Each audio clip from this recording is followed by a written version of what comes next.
ওটা কি চলছে?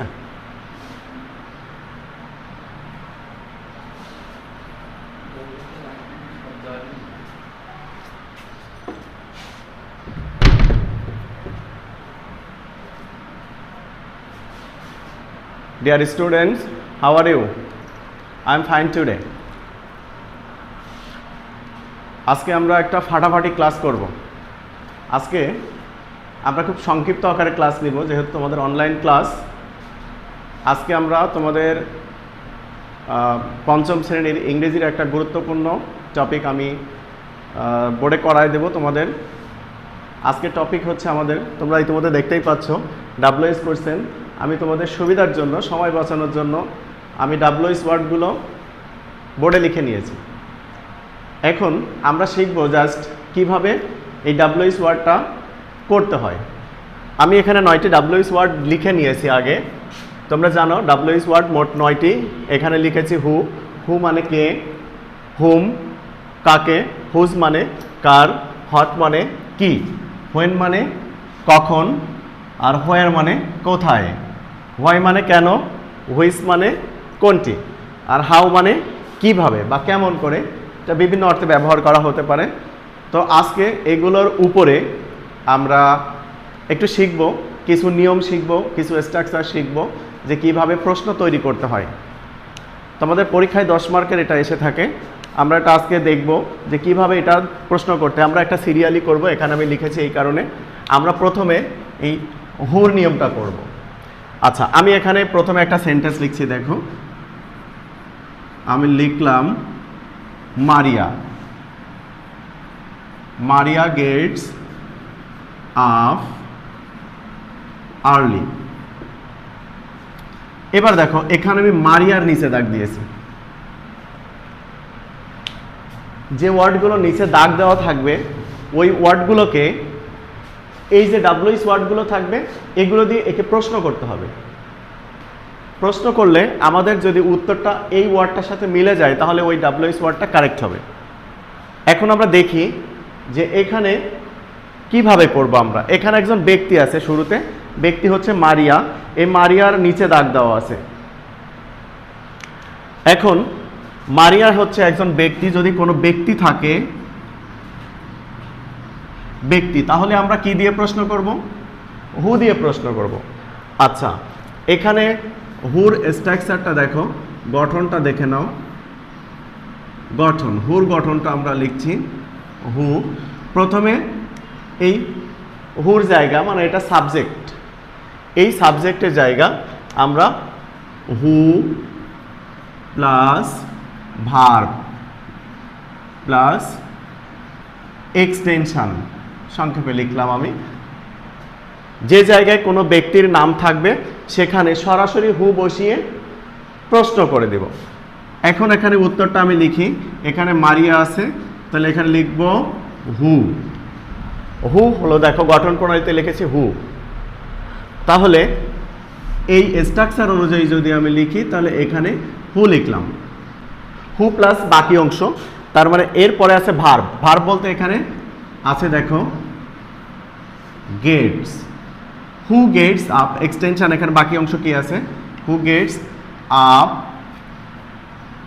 আর্লি, কে সকাল সকাল ওঠে। উত্তর হবে কি?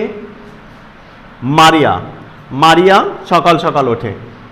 হু গেটস আপ আর্লি, উত্তর হয়ে গেল। পরীক্ষার সময় আমরা এভাবেই উত্তরটা লিখব। এটা প্রশ্ন তৈরি করা, জাস্ট এই প্রশ্নটাই হচ্ছে উত্তর। আচ্ছা, এখানে যদি আমি এই শব্দটির নিচে দাগ দিতাম তাহলে কি হতো? তাহলে আর্লি, আর্লি মানে সকাল সকাল বা খুব তাড়াতাড়ি। তাহলে এই আর্লি শব্দের নিচে যদি দাগ থাকতো তাহলে উত্তরটা কেমন হতো? তাহলে এখানে এই হু দিয়ে তখন আর করা যাবে না, তখন আমরা সময় বোঝাবে। সময় বোঝালে আমরা এর ভিতর থেকে হোয়েন দিয়ে করব, হোয়েন। তাহলে হোয়েনের নিয়মটা এখানে কি হবে দেখো। হোয়েন যদি হয় কখন, তাহলে সেক্ষেত্রে তার গঠনটা কিভাবে নিব? প্রথমে আমরা হোয়েন ব্যবহার করব, তারপরে এখানে অক্সিলারি ভার্ব নিব। এই অক্সিলারি এই অক্সিলারি ভার্ব এখানে হবে ডু বা ডাজ বা ডিড, এই তিনটার যে কোনো একটা আমরা এখানে বসাবো। এরপরে এই বাক্যে যে সাবজেক্ট থাকবে সেই সাবজেক্ট নিব, তারপরে এখানে ভার্ব ওয়ান মানে প্রিন্সিপাল ভার্ব বসবে, তারপরে যদি আমাদের বাকি অংশ কোনো কিছু থাকে বসাবো, না থাকলে আমরা এখানে জিজ্ঞাসাবোধক চিহ্ন বসাবো। তাহলে এখানে এই সেন্টেন্সটা হোয়েন প্লাস অক্সিলারি ভার্ব, এটা কিন্তু অক্সিলারি ভার্ব ডু ডাজ বা ডিড বসবে টেন্স অনুযায়ী। এখন আমরা দেখব এখানে মারিয়া গেটস আপ আর্লি, আর্লির নিচে দাগ আছে, তাহলে সেক্ষেত্রে আমরা কি বসাবো এখানে হোয়েন, হোয়েন। এবার গেটস শব্দটি ভার্বের প্রেজেন্ট টু, এখানে প্রেজেন্ট ফর্মে আছে, এজন্য আমরা এখানে লিখব হোয়েন। এখানে একটা সাবজেক্ট দেখতে হবে, তার আগে সাবজেক্ট আছে মারিয়া, দেখো মারিয়া, মারিয়া। তাহলে এই মারিয়া এবং এই হোয়েন ডাব্লিউএস ওয়ার্ড আর সাবজেক্ট এর মাঝখানে কিন্তু এই auxiliary verb do does did নিব। এখন Maria third person singular number, এখানে এস তো দেওয়াই আছে, তাহলে এখানে অবশ্যই ডাজ বসবে, হোয়েন ডাজ মারিয়া। এবার দেখো অনেকে এই জায়গাটা ভুল করে যে এখানে দেখো ডাজ লিখেছি, এই কারণে এই প্রিন্সিপাল ভার্বটি এখানে প্রেজেন্ট রূপে বসবে, শেষে এস বা ইএস কিছুই আমরা যোগ করতে পারবো না। When does Maria get up, মারিয়া কখন ওঠে, তাহলে when does Maria get up, এখানে কিন্তু এস থাকবে না, এই জিনিসটা একটু খেয়াল করো। এখানে কিন্তু এস ছিল, এখানে এস ছিল, এখানে এস কিন্তু নেই, এই কারণে এই ডাজ বসার কারণে এখানে গেটসের শেষে আমরা এস বন্ধ করে দিয়েছি, মানে বাদ দিয়েছি। আচ্ছা, তাহলে একটা সেন্টেন্স দিয়ে আমরা দুইটা ডাব্লিউএস ওয়ার্ড তৈরি করে ফেললাম। তাহলে আমরা শিখলাম কোনটা, একটা হচ্ছে হু আর একটা হচ্ছে হোয়েন, একটা সেন্টেন্স দিয়ে। আচ্ছা, এবার আমরা দেখি আর একটা নিয়ম আমরা শিখি, আমরা হুমের নিয়মটা শিখি।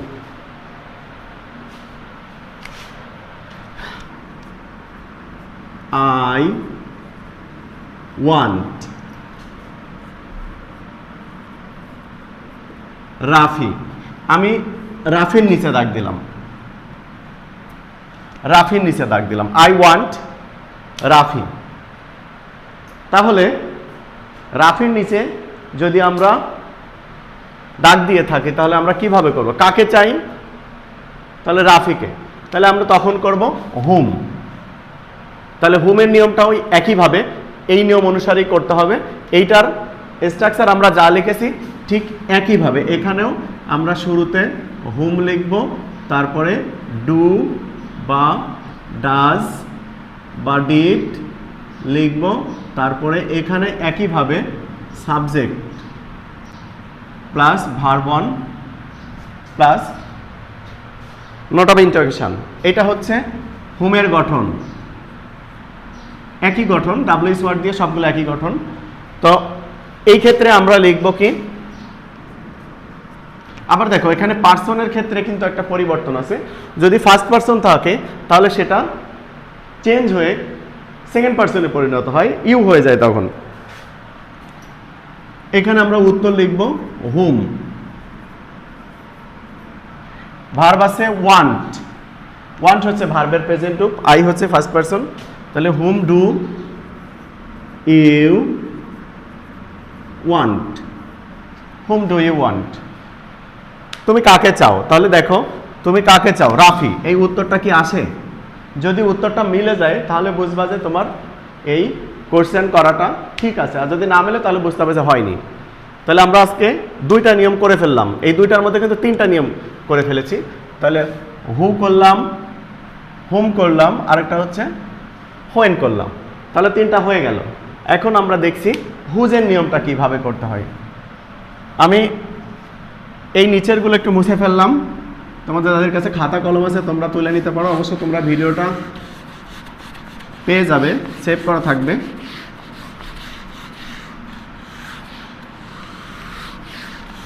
আমরা লেখার সুবিধার জন্য আরেকটু মুছে নিলাম।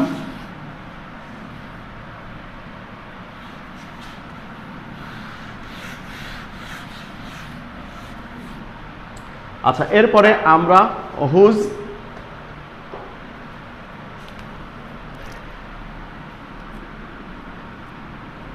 I need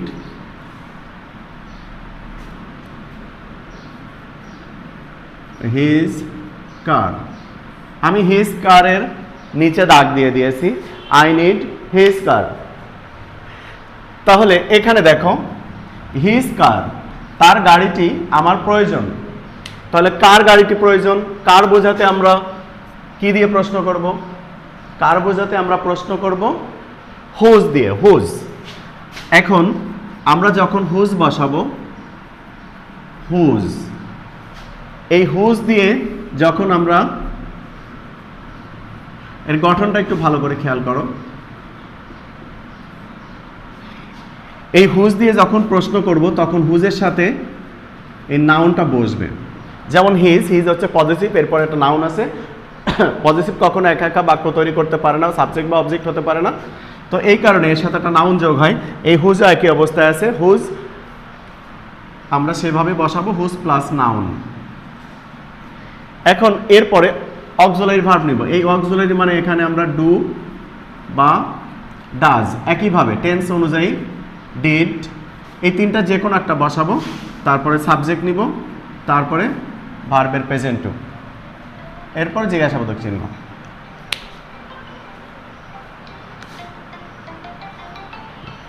করে কথা বলুন। তাহলে এখানে লিখব হুজ কার, হুজ কার।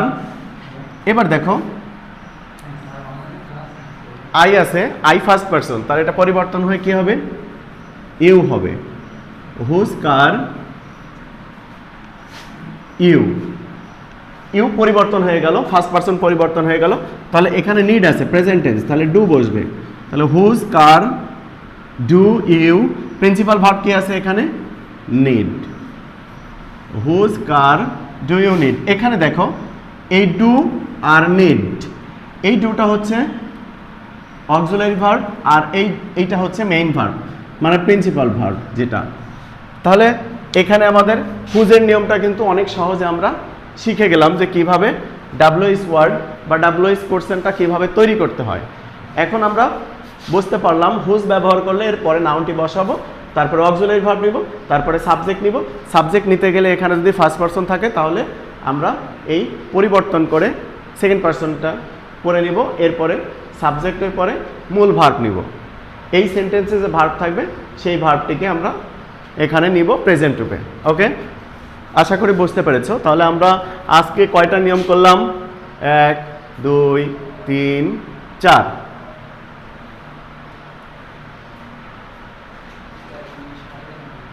সাড়ে 13।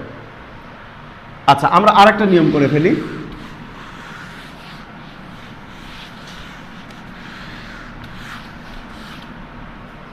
ওকে, এরপরে আমরা হটের নিয়মটা করব।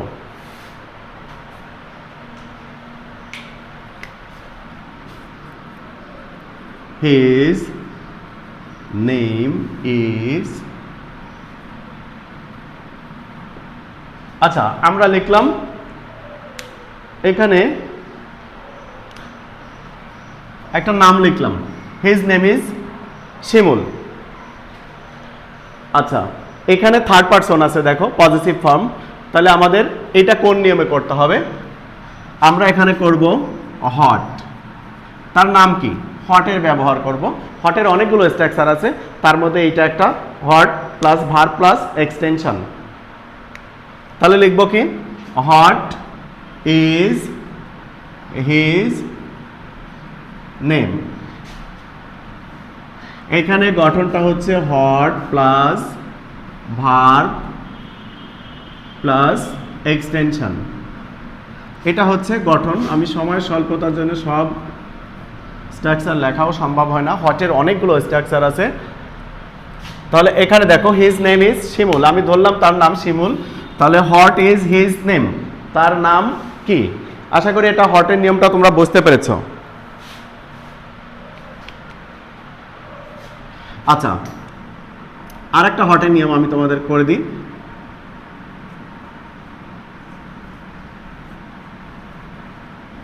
Ice cream is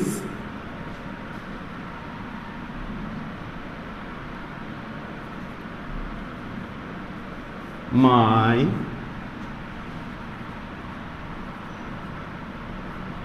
favorite food. Ice cream is my favorite food. তাহলে এখানে আইসক্রিমের নিচে আমি দাগ দিয়ে দিলাম, আইসক্রিমের নিচে দাগ দিয়ে দিলাম। তাহলে এই সেন্টেন্সটি আমরা এখন দেখব। এখানে আইসক্রিমের নিচে দাগ আছে। আইসক্রিম কোনো ব্যক্তি না, আইসক্রিম হচ্ছে একটা বস্তু, আর বস্তু থাকলে সেটা সবসময় হট দিয়েই করতে হয়। তাহলে এখানে হট, এর পরিবর্তে আমরা লিখব হট, তারপরে ভার্ব নেব ওই একইভাবে করব, hot is my first person. তাহলে ফার্স্ট পারসন এটা পজিটিভ ফর্ম, তাহলে এটা ইয়োর হবে। তাহলে হট ইজ ইয়োর ফেভারিট